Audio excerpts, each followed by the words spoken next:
the stuff that you believed from 5 years ago, even 3 years ago, a year ago, is just not the most accurate data anymore. And if that's Mhm. the information that you are imparting onto your audience and onto your clients, you're just kind of wrong and you're just part of the problem. And so,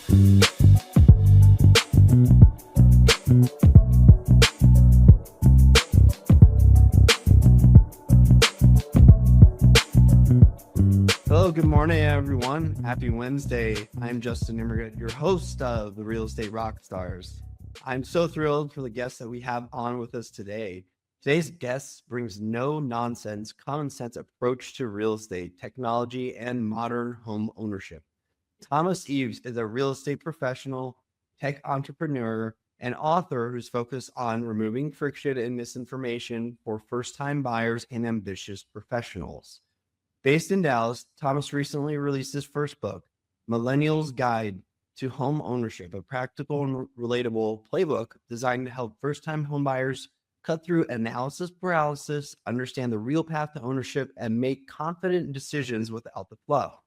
The book reflects Thomas's own early experience buying his first home at 23 and his mission to help others avoid the costly delays that keep people stuck on the sidelines. In addition to authoring his book, Thomas runs and leads a real estate team, has coached dozens of real estate professionals overseeing significant annual sales volume, and is actively developing new technology aimed at simplifying real world problems in real estate and business. His work blends real estate expertise, automation, and human centered design to help people do more with less effort. Known for his candid style, sharp insights, and love of meaningful conversation, Thomas speaks on real estate, business, technology, AI, and personal growth, always with authenticity front and center. Thomas, without further ado, welcome to the show, sir. wow, that was a great introduction. You should have written the prologue to the book. Ah, maybe for your next one. How about that? Yeah, maybe so. Yeah, you made me sound, I think, better than I am, which is the Yeah. point, right? So now my goal will be to be not disappointing for the rest of the pod. That sounds wonderful. Hey, Thomas. So I know we want to obviously focus and talk about your book. Your book is, I mean, anyone, first of all, anyone that's written a book, I've actually written a book as well, published over a decade ago, 2014. Yeah. Also designed for millennials, called Entrepreneurship, Changing Business Culture from the Inside Out. So as someone who's written a book, that's such a feat. And we're going to definitely spend some time there. But before we do, maybe just share a little bit about what you're doing specifically in real estate, especially with your team. And it sounds like you're really trying to be at the forefront of cutting edge technology, AI. Maybe you could just share a little bit of that with our audience out there. Yeah, it's really funny to hear you say that because, whenever I got into real estate, my family, I came from a long line of Century 21 agents who sold like 4 houses a year. And then they were just like, that was real estate. And we had a great time. And I was like, all right. So I never thought that I would be, innovating or on the cutting edge or developing technology. It just wasn't the goal. I was like, I want to sell some houses and make some money and maybe go on vacation every now and then. Sure. But what I found was I have this obsession with eliminating friction, and I have this other obsession with like interrogating reality. And so I was being taught a whole lot of things in real estate, and I was like, "Is any of this true?" They were like, "Real estate sell houses for more money than people who sell on their own." I was like, "All right, well, is that true?" And so there were all these different things that were being thrown at me, and I have this well, let's just call it trauma. I have this trauma where I believe like nothing that I hear and only half of what I see. So I just didn't. It's not that I didn't believe it because I didn't trust anybody. I was just like, you could be wrong, and then I'm going to look dumb if I repeat what you say. So, I just kind of made it my mission to go out and figure out what was real and what wasn't, and then I took that to all of my clients, and so that has led to this new world we're living in, where technology is just it's right there at the forefront, and there are those who have and those who haven't. That used to be about status, right? That used to be about, like, you were either born with the right stuff, or you had the right education, or you had the right God-given gifts. And nowadays, it's like, are you using the current iteration of technology, or are you just out to lunch with the whole thing? Uh, and so I'm really trying to make sure that, at least for my generation, the people that are involved in people who are millennials, which I think is like 1986 to 1995 or something. It's a really strange range that you maybe wouldn't expect. Or they at least have a shot. And so the whole point of my book is to eliminate friction for those people and to help them not miss the boat, even though they've already missed 1 or 2 or 5 boats, and that's not necessarily their fault.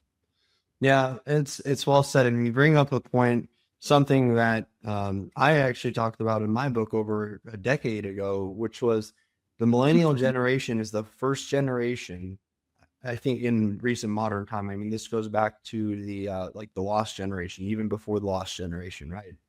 That has not outpaced their level of income based on inflation, right? So inflation has outpaced the increases in income of the millennial generation, putting us, I hate to say us, I'm a millennial too, at a disadvantage, a huge disadvantage, and really making things like buying a home seem complicated, right? When they're not intended to be, and making a lot of these people, have to, I hate to say it, but move back in with mom and dad after college just to be able to save up enough to afford a home. So, I mean, what can you share about that? I mean, in particular for this millennial generation, what are some of the insights that you found in your, I'm sure your research and, writing this book that they should be aware of as far as, buying a home in today's modern market? Yeah, the conversation gets really uncomfortable, like right from the get-go, for me, because there's 2 sides to this coin, right? I could go in one direction and say, I hate victimhood and I hate victim-mindedness. And so, the millennial generation has absolutely been faced with a lot of plights. Like, we're not the silent generation of the baby boomers who had to go through the Great Depression, right? We're not that, right? We've had it patently better than they have. And yet there's this other side to it where it's like, okay, well, so are we a victim of circumstance, or are we a victim of our own misgivings? And the fact is there's probably some joint custody going on there between those 2 factions. That being said, I think that a lot of the challenges that face millennials as it pertains to money is that you've got the baby boomer generation who has hoarded like 3/4 of American money. Like, Oh yeah. it's not being invested back into the economy, and you wonder why we've got this runaway inflation. It's like money hasn't re-entered the atmosphere, and that's a big problem. There's really nothing we as a generation can do about that. So we just have to deal with the circumstance, or we can just resign ourselves to like, we'll never be homeowners, we'll never make it, we'll all, just die alone and sad. And I reject that. I'm like, we could probably do something about that.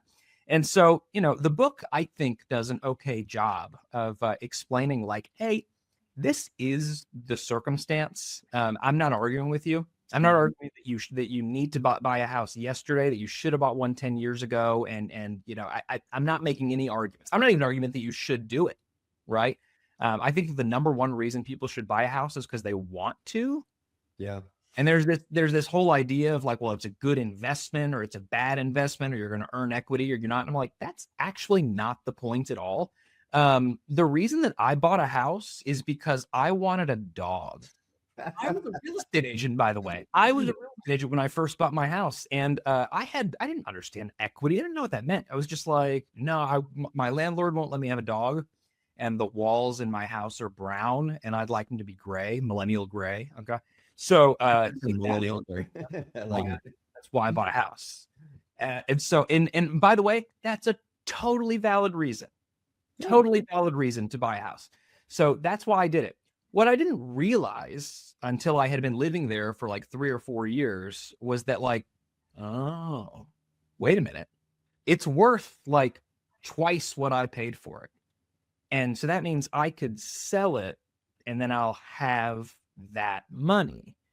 And that was a big mindset shift for me. And so whenever I look back on it, I'm just like, thank God I bought that $175,000 house when I was 23 years old, because what there's no way. I live in a resort now, and I don't mean that to brag. I'm just saying, like, I wouldn't have ever saved enough money to buy this. I mean, there's just no way.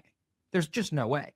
And then what usually happens is that the finance and tech bros show up and they're like, well, if you would have put money into the S&P 500, it actually would have doubled. And I'm just like, okay, I hear you. I hear you. Okay. And you're not necessarily wrong, but here's the part that you forgot. Okay. And this is what I'd like to get out there to all the tech bros. Okay. You cannot live in your stock portfolio. No, you cannot. You absolutely cannot. And so I'm just like, yeah, okay, but the bar for entry into homeownership for me was about $12,000. Okay, that was my down payment and closing costs, FHA loan. Okay, Wow, $12,000. That was my bar for entry. Okay, and they're saying, well, if you would have put 100, so they're talking about like my, my original, the price that I paid for my house, which was $175,000, and they're trying to say, well, if you would have put that into the stock market, it's like, I hold on, you're forgetting something. I didn't have $175,000. To my knowledge, I can't go to, the S&P 500 and go, hey, I'm going to give you 12K. You give me 175,000% interest rate for 30 years, and I'll invest in the market until I decide I don't want to do it anymore, and then I'll pull my money out. Like, that's just not reality. So, well, I don't know, Thomas. Maybe, you're entrepreneurial. Maybe I'm on to be your next venture. Maybe I'm on to something. Yeah.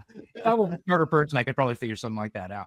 But I'm not. I'm just a real estate agent, and I'm uniquely unqualified to do anything else. So, well, I think that story is fantastic, and I don't know about you. I mean, I run a team as well, global and national team, and I think probably my favorite client to work with these days is a first-time home buyer that's like super young, but has somehow managed through college and whatever to save up enough for the down payment, to save up enough to buy a $500,000 home. I'm actually throwing a housewarming for one of those clients actually this weekend, because I'm just so freaking proud of them, because I look at the market and I look at these generations like you've been talking about, and it's like the odds are not in our favor. They are not in their favor. And somehow they make, find a way to do it. The odds are not in your favor at 23, right? Everything was piled against you, but you somehow found a way. And part of that finding a way, I would argue, is cutting through the bullshit and keeping out the white noise. The people around you that are telling you, no, no, no, but in your gut and in your heart, you're like, yes, yes, yes, this is the right thing to do. So could you just share like a little bit about that personal, vindication that you have to have when you're going through the home buying process? Because it's a lot more about just saying, okay, well, I'm going to save up enough for a home. There's the mental warfare, I'll call it, that goes on. Yeah. While you're in that process leading up to buying a home. Yeah, well, wasn't it Steve Jobs who said you have to separate the signal from the noise? And I think that's very true for millennials who are considering, they're in the consideration phase, what we call the voyeurism phase, right? It's VSCO, voyeurism, search, contract to close, and ownership. And so what's happening there, and I actually address this in the book, is you have a lot of family members and you have a lot of close friends who will tell you, do not do this. Like, what are you doing? Yeah. And what you you're have crazy, to, right? You're and it's, if you've been to enough therapy like I have, what you'll realize is that a lot of people are when they're giving you advice and whenever they're trying to get you to go through these random consideration phases, whenever you're considering making a big decision, they're actually not protecting you; they're protecting themselves. Yes, right. So I just give you an example. My parents did a great job of raising me. I was an only child, and I really interrupted their childhood. And by the way, they got right back to childhood as soon as I was out of the house, right back to it. They just got right back into it. And, but except they had adult money then. So it was a different experience for them. But they gave me just getting into real estate. It was just like, what are you doing? You're an idiot. Like that, you need to go to college and you need to get a job, right? Yeah, you need to get a job. You got to get an MBA or nothing, right? And nowadays, a college degree is less valuable than it's, potentially ever been, right? So they're not actually they're not actually the most qualified advisors. A lot of parents, like the last time they bought a house was like 1996, and I don't know if you guys know this, but like the world has changed a little bit. since 1996. A little bit, right? We always say like the only thing consistent in our business is change, and that's still the case. So you have to separate the signal from the noise. So whenever people are giving you advice, it's not that you can't take any advice, right? You just have to run it through the filter of like, okay, is this person the best person to be giving this this advice to me? Are they really trying to protect me, or are they trying to protect themselves, right? And what you find is that like a lot of people, like they just love you, okay, and that's sweet, it's cool, and they're just really trying to make sure that you don't get hurt, and they are going to prevent you from doing anything that could elevate you in life or in business or in finance, so long as it makes them feel like you're going to be safe. Meanwhile, you're just like, okay, well, I've been living in the same apartment for the last 12 years and the landlord's raised the rent 6 of the last years, and the water is brown. It's like, okay, so which circumstance? I take the risk. I think it's probably good. Maybe just read the book and then you can decide if you want to do it. Measure that advice against your parents. But yeah, there's a lot of unqualified advice givers. I would have to agree with you. And before we switch to our next kind of final segment of the show, can you splash up your book for everyone so they know what cover and everything to look for? Yeah, Millennial's got home ownership. I hope that's not backwards. It probably is. No, it's reading normally. Yeah. Okay, cool. Amazon and Kindle, and I appreciate it. And it'll be available on Audible any day now, because I know that the millennials would rather listen to the book. I would rather listen to the book. Well, I mean, let's be honest, especially as a realtor, our car is our mobile home office, right? Yeah. I mean, it is. So yeah, I always say I go to the University of Ford, around and listening to whatever. Oh, very good. So, all right. So here's the final segment. I'm going to ask you just a couple questions, kind of zinger type questions. So first one is this: imagine it's your last day on Earth and you can only preserve 3 items in your time capsule. What are those items and why? Well, I was going to be funny and say 1 Bitcoin. That's not a very good joke, is it? 1 Bitcoin. Yeah, gosh, what are the things? I hate to throw any shade at your question, but it's just like there's so little that's physically intriguing nowadays. Like everything is digital. So I was like, well, it could be digital. I'll give you not a hint, but like an example. Some people say they're memories of their, whatever. Yeah, well, those people are cheating, and I'm not going to do that. No, I would think you'd have to put a cell phone in there, right? Okay. You can tell that I'm of the older millennial generation, because I didn't just call it a phone; I called it a cell phone. Cell phone, yeah. Right. The Gen Z would be like, a what phone? What do you? It's just a phone. It's just a phone to them, right? Yeah, you've seen the thing where they do this. So like we do this, they do this. Like it's the whole thing. So yeah, you'd have to do that. You'd have to put that in there. Yeah, it's all everything that's coming to me is technology, and I guess that's not that's totally fine, Thomas. Go with it. I wonder. Well, another thing that I'm really into, and I don't know if you are as well, but another thing that I've just been kind of hyper obsessed with recently has been like I'm obsessed with anti-aging. I've just decided I'm not going to do it. It seems like it's not a good idea. Like everyone who ages, like it just doesn't seem to work out super well for anybody. So I just don't want to do it. So the advent of peptides has come out. Okay. I don't know if you've been aware of this, but like I've been following this anti-aging thing. Some people say retatrutide, and they're wrong about that pronunciation. But anyway, but yeah, I think it would be kind of weird to put peptides into a time capsule, but I think that would be a good idea. I think that's really a marker of the moment. I don't know if you've followed like the works of Dr. David Sinclair or anything like that, but it really seems like we've reached the singularity of where like we just don't really have to age anymore. They've actually gotten through rodent trials now, and they can reverse the age of mice. They can cure blindness in mice, and they're actually going to go into dog trials now. Oh, so, yeah. Wow. Why would? Yeah, so which I think is cool. They usually don't go from rodents to dogs, but it's a really cool midway there where you can actually like, if I can make my dog live forever, as a science experiment to see if I could live forever, that's like a pretty good deal. I mean, yeah, who wouldn't want their dog to live forever, right? Your best friend? I would. It's hard to bring a dog. Oh yeah, it's the worst thing. It's the worst thing. Every time I get a dog, I'm like, I hope I outlive you. But here I am, just kicking. And then, this was a really tough one to think about. But, if there was one more thing that I could put into my time capsule that really just kind of marks the moment of where we are in history, and I just think is a really important cultural piece, it would be Millennial's Guide to Homeownership, available on Amazon. I love it. And by the way, plenty of people put their authored books in their time capsules. So, well, at least it's not an autobiography, right? That would be a little gauche. That would be a little gauche, but indeed. I like it, especially the peptides. What's his name? Something Johnson.